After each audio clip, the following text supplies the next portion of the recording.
the federal government is not going to pay for something Yeah. unbelievably expensive. It's a shock. You're like, what? Yeah, and you're like, and it's a shock because you always thought they would. That's right. And now it's Yeah. like, oh, they're not.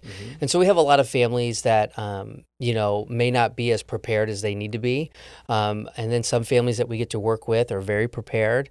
And some families are more prepared than they realize, right? And so we get to help sort of sort through not only what does care look like, right? Like, what does your care plan need to look like? What kind of care do you need in your home? Who's going to provide that care? But really, how do we help you figure out how to fund that care? I think if, for any agency that's out there helping seniors, and I think this is one of the things that Amada does better than anybody else, is that we really help families figure out how to fund it. And how to figure out what resources does mom and dad, grandma, grandpa have access to that, if leveraged appropriately, could offset some, and in some cases, all the cost of the care of one of our caregivers in their home. Yeah, which is we talk so much about this on this podcast and in all of our information about Amada. It's the idea that you can find a caregiver. There's a lot of companies out there. But can you find a company that's going to help you figure out how to pay for that? That's right. Right. And there's very few of us out there. There's very which is few. Surprising. Yeah. At Alta. Was I not supposed to say that? Alta. No, you can say they're that. wonderful. They're wonderful. They don't exist anymore, so they're great.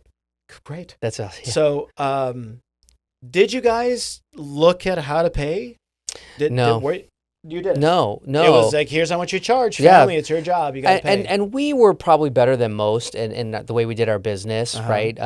Meaning, I think a lot of home care agencies are transactional in nature. Right. I come visit you, you sign my agreement, I send a caregiver, right? They clock in, they clock out. Nothing I send necessarily evil about that. It's just the nature of business. That's a commodity of right, it. right. I need a caregiver. How much you charge? I charge this. Okay, great. Let's go. Right? And then you marry them up and off you go. And it's very transactional in nature. And if the family can't afford it, you go, I'm sorry. Sorry. Right? So I think we were probably a little better than most at trying to make a relationship kind of, bud out of that.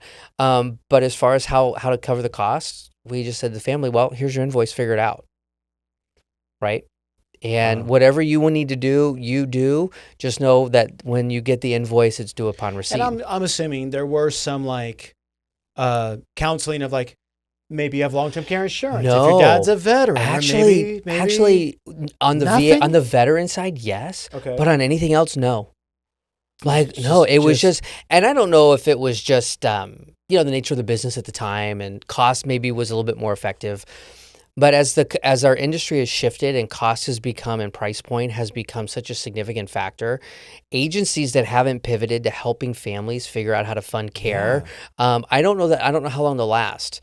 Because at some point, the families are just going to throw their hands up in the air and go, I can't do this anymore. Yeah. Or they're going to come across an agency like Amada who will go, well, we can help you figure that out. And we can maybe take some of that burden off of your plate. And if we can do that, maybe you could stay at home a little bit longer. And I think those are some of the things that we do to really help families. We're not looking to bring on every client and do all that. We just want to say, when you sit down with the family and say, tell us what's going on. How can we help? Yeah. That's listen, all. Right? Yeah. And just listen in and then say, okay, well, look, if this is what you want, if these are your goals, this is how we can support you in that. Yeah. This is how we can help you figure out how to fund the care. And you have these 3, 4, 5, 6 different resources. And we don't have to use them all at once. We can work with your folks and we can sort of just line them up. It comes like lining up rockets. Yeah. And which one do I light and when do I light them? I want to light them in the right order so that I can extend that individual staying at home.